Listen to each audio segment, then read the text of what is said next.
बिस्मिल्लाहिर्रहमानिर्रहीम। Welcome to IT series tutor channel. अपने इस वीडियो में हम बात करेंगे मल्टीपल इनहेरिटेंस की और देखेंगे कि C plus plus programming language में आप मल्टीपल इनहेरिटेंस को किस तरह से इस्तेमाल कर सकते हैं। तो आइए वीडियो का आगाज करते हैं। मल्टीपल इनहेरिटेंस से मुराद एक ऐसी इनहेरिटेंस है जिसमें एक डिराइव्ड क्लास एक से ज्यादा पेरेंट क्लासेस पे बेस कर रही होती है, या दूसरे लफ्जों में हम यूं कह सकते हैं कि मल्टीपल पेरेंट क्लासेस से एक डिराइव्ड क्लास क्रिएट की जाती है, तो उसे हम मल्टीपल इनहेरिटेंस कहते हैं। आइए इस कॉन्सेप्ट को एक प्रोग्राम की मदद से देखते हैं। यहाँ पर हम जो प्रोग्राम डिस्कस करने वाले हैं, यहाँ पे हम ए और बी नाम की दो क्लासेस क्रिएट करेंगे और फिर सी नाम की एक चाइल्ड या डिराइव्ड क्लास क्रिएट करेंगे जो कि क्लास ए और क्लास बी दोनों से मिलकर डिराइव की जाएगी। यहाँ पे ये बात भी आपको ध्यान में रखनी है कि जब आप मल्टीपल इनहेरिटेंस का इस्तेमाल करते हैं तो जो चाइल्ड क्लास क्रिएट होती है वो जितने भी पेरेंट क्लासेस पर बेस कर रही होती है उन तमाम पेरेंट क्लासेस के डाटा मेंबर्स या मेंबर फंक्शंस को एक्सेस कर सकती है। तो यहाँ पे देखिए लाइन नंबर 4 पे हमने अपनी पहली क्लास क्रिएट की है जिसका नाम ए है और इसमें हमने सिंपली एक डाटा मेंबर जो कि इंटीजर टाइप का है यूज किया है और पब्लिक एक्सेस स्पेसिफायर के साथ हमने इन नामी एक मेंबर फंक्शन यहाँ पे डिफाइन किया है जो कि यूजर से एक मैसेज प्रोड्यूस करने के बाद इनपुट लेके स्टोर कर देगा ए नामी डाटा मेंबर में। इसके अलावा इसी क्लास के अंदर हमने आउट नामी एक मेंबर फंक्शन भी डिफाइन किया है जो कि सी आउट ऑब्जेक्ट की मदद से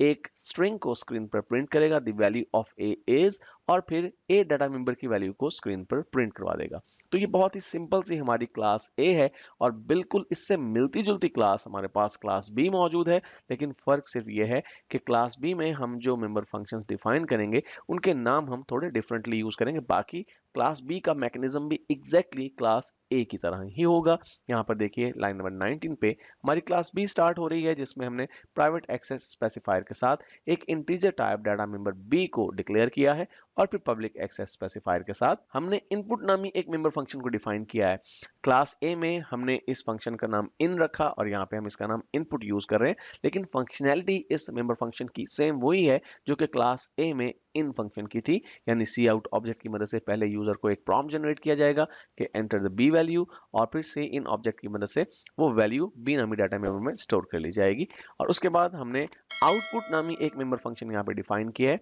जो कि एग्जैक्टली वही काम करेगा जो कि क्लास ए में आउट नामी मेंबर फंक्शन कर रहा है, यानी हमारे इस डाटा मेंबर की वैल्यू को स्क्रीन पर प्रिंट करवा देगा जो कि हमने अपने इस क्लास में डिक्लेयर किया है जो कि बी है। तो यहाँ पे देखिए हमने अपने इस मेंबर फंक्शन की बॉडी में सिंपली सी आउट ऑब्जेक्ट की मदद से एक स्ट्रिंग स्क्रीन पर डिस्प्ले करवाई the value of b is, और फिर डाटा मेंबर बी की वैल्यू को स्क्रीन पर प्रिंट करवा देगा। लाइन नंबर 33 तक हमारी ये दोनों बेस क्लासेस क्रिएट की जा चुकी हैं जिनकी बेस पर हमने अपनी डिराइव्ड क्लास को क्रिएट करना है। तो आइए बढ़ते हैं अपनी डिराइव्ड क्लास की तरफ और डिराइव क्लास को हम डिफाइन कर रहे हैं लाइन नंबर 34 पे। और इसके लिए मैकेनिज्म हमने वही यूज किया जो कि प्रीवियसली हम चाइल्ड क्लास क्रिएट करने के लिए या डिराइव क्लास क्रिएट करने के लिए यूज करते हैं, यानी क्लास कीवर्ड के बाद हम अपनी क्लास का नाम टाइप करेंगे। तो हम सी नाम से अपनी चाइल्ड या डिराइव क्लास क्रिएट करना चाहते हैं जो कि दो क्लासेस पे बेस करेगी जिनमें से एक क्लास ए है और दूसरी क्लास बी है। तो हमने क्लास नेम के बाद हमेशा की तरह कॉलन का इस्तेमाल करना है, लेकिन अब की बार चूंकि हम मल्टीपल इनहेरिटेंस का इस्तेमाल कर रहे हैं,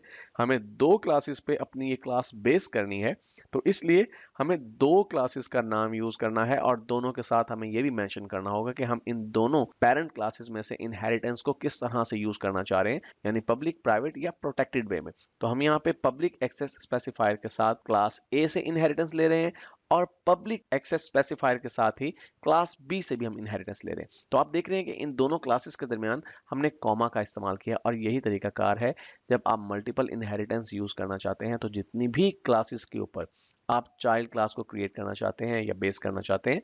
उन क्लासेस के नामों के दरमियान आपको कॉमा का इस्तेमाल करना है और हर एक क्लास की इनहेरिटेंस को आप किस तरह से इनहेरिट करना चाहते हैं उसके लिए आपको पब्लिक, प्राइवेट या प्रोटेक्टेड एक्सेस स्पेसिफायर का भी इस्तेमाल करना है। हम यहाँ पे पब्लिक एक्सेस स्पेसिफायर का ही इस्तेमाल कर रहे हैं। उसके बाद हम चलते हैं अपनी क्लास की बॉडी में और देखिए हमने यहाँ पे प्राइवेट एक्सेस स्पेसिफायर के साथ एक इंटीजर टाइप का डाटा मेंबर सी डिक्लेयर किया है और फिर हमने पब्लिक एक्सेस स्पेसिफायर के साथ यहाँ पे एक फंक्शन डिफाइन किया है जिसका नाम गेट है और ये फंक्शन एग्जैक्टली वही काम करेगा जो कि क्लास ए में इन और क्लास बी में इनपुट नामी फंक्शन कर रहा है, यानी यूजर से इनपुट के तौर पे वैल्यूज लेके डाटा मेंबर में असाइन करेगा। लेकिन यहाँ पर ये बात ध्यान में रखिए कि ये जो चाइल्ड क्लास सी है, जब इसकी मदद से कोई ऑब्जेक्ट क्रिएट किया जाएगा तो उस ऑब्जेक्ट में क्लास ए और क्लास बी के भी डाटा मेंबर्स इंक्लूडेड होंगे और क्लास सी का अपना भी एक डाटा मेंबर मौजूद है। तो क्लास सी के डाटा मेंबर की वैल्यू को सेट करने के लिए तो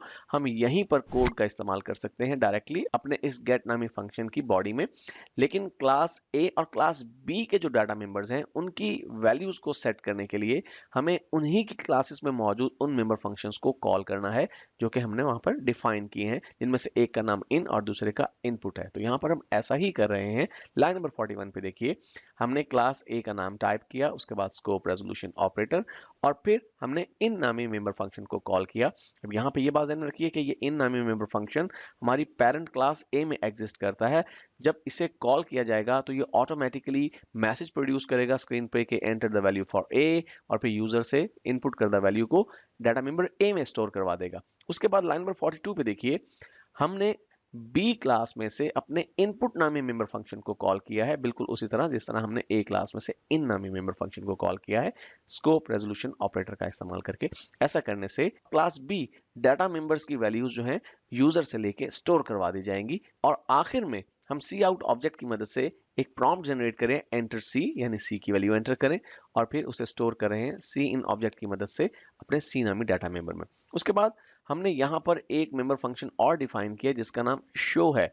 आपको ये बात ध्यान में रखनी है कि हम अपनी क्लास ए और क्लास बी में भी अपने डाटा मेंबर की वैल्यूज को प्रिंट करवाने के लिए दो मेंबर फंक्शंस पहले ही डिफाइन कर चुके हैं जो कि यहाँ पर मौजूद है, जिनमें से क्लास बी के मेंबर फंक्शन का नाम आउटपुट और क्लास ए के मेंबर फंक्शन का नाम आउट है, और यहाँ पर हम इस मेंबर फंक्शन का नाम यूज कर रहे हैं शो। तो हमने तीनों मेंबर फंक्शन का नाम डिफरेंटली यूज किया क्योंकि हम फंक्शन ओवरराइडिंग का इस्तेमाल नहीं करना चाहते, बल्कि हम चाहते हैं कि हम अपनी पेरेंट क्लास के उन स्पेसिफिक मेंबर फंक्शंस को कॉल करें अपनी चाइल्ड क्लास के मेंबर फंक्शन में से। तो यहाँ पे भी हमने सेम वही मैकेनिज्म यूज किया, यानी क्लास ए के मेंबर फंक्शन आउट को कॉल किया, क्योंकि हम ये चाहते हैं कि जब क्लास सी के ऑब्जेक्ट के साथ इस मेंबर फंक्शन शो को कॉल किया जाए तो फिर क्लास ए और क्लास बी के जो डाटा मेंबर्स हैं उनकी वैल्यूज भी प्रिंट होनी चाहिए, और उनकी वैल्यूज को प्रिंट करवाने की रिस्पॉन्सिबिलिटी आउट और आउटपुट नामी मेंबर फंक्शंस पर है जो कि क्लास ए और बी में बिलतरतीब मौजूद है और जिन्हें हम एक्सेस कर रहे हैं स्कोप रेजोल्यूशन ऑपरेटर की मदद से। और आखिर में अपनी क्लास सी के डाटा मेंबर की वैल्यू को प्रिंट करवाने के लिए सिंपली हम सी आउट ऑब्जेक्ट की मदद से एक स्ट्रिंग स्क्रीन पर डिस्प्ले करवा रहे हैं, the value of C is, और फिर डाटा मेंबर सी की वैल्यू को हमने प्रिंट करवा दिया। अब हम बढ़ते हैं अपने मेन फंक्शन की तरफ, और मेन फंक्शन में जाके हमने सिंपली अपनी चाइल्ड क्लास सी के साथ एक ऑब्जेक्ट क्रिएट किया जिसका नाम ओबीजे है। अब ये बात ध्यान में रखिएगा कि ये चाइल्ड क्लास दो पेरेंट क्लासेस पे बेस कर रही है क्योंकि हम मल्टीपल इनहेरिटेंस का इस्तेमाल कर रहे हैं। तो इस ऑब्जेक्ट में तीनों डाटा मेंबर्स मौजूद हैं, क्लास ए का data member A, class B का डाटा मेंबर बी और क्लास सी का डाटा मेंबर सी।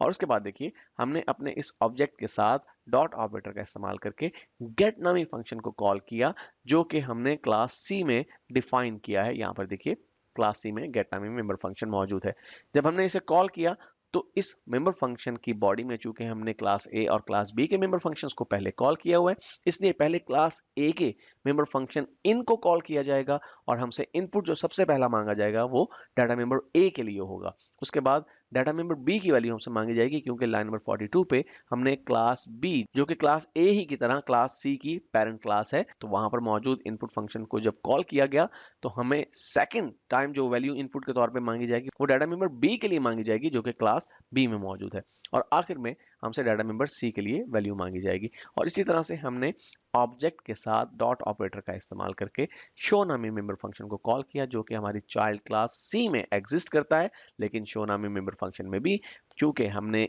ए क्लास और बी क्लास के आउट और आउटपुट फंक्शन को पहले कॉल किया है इस फंक्शन की बॉडी में, इसलिए पहले ये दो फंक्शंस एग्जीक्यूट होंगे और हमें जो आउटपुट नजर आएगा पहले क्लास ए के डाटा मेंबर की वैल्यू, फिर क्लास बी के डाटा मेंबर की वैल्यू और आखिर में क्लास सी के डाटा मेंबर की वैल्यू हमें नजर आएगी। आइए इस प्रोग्राम को कंपाइल और एग्जीक्यूट करते हैं। तो देखिए हमारे पास जो आउटपुट आ रहा है एंटर ए, हालांकि हमने ऑब्जेक्ट क्रिएट किया क्लास सी से, लेकिन हमसे सबसे पहले इनपुट ए का मांगा जा रहा है और वजह मैं आपको बता चुका हूं। तो मैं लेट्स से 20 की वैल्यू एंटर करता हूं बी की वैल्यू हमसे मांगी जा रही है 30 और फिर सी की वैल्यू हमसे मांगी जा रही है लेट्स से 40। हम एंटर करते हैं और जो ही मैं एंटर की प्रेस करता हूँ तो देखिए सबसे पहले ए, फिर बी और फिर सी डाटा मेंबर्स की वैल्यू हमारे पास स्क्रीन पर प्रिंट हो रही है। तो इस तरह से आप मल्टीपल इनहेरिटेंस का इस्तेमाल करते हैं।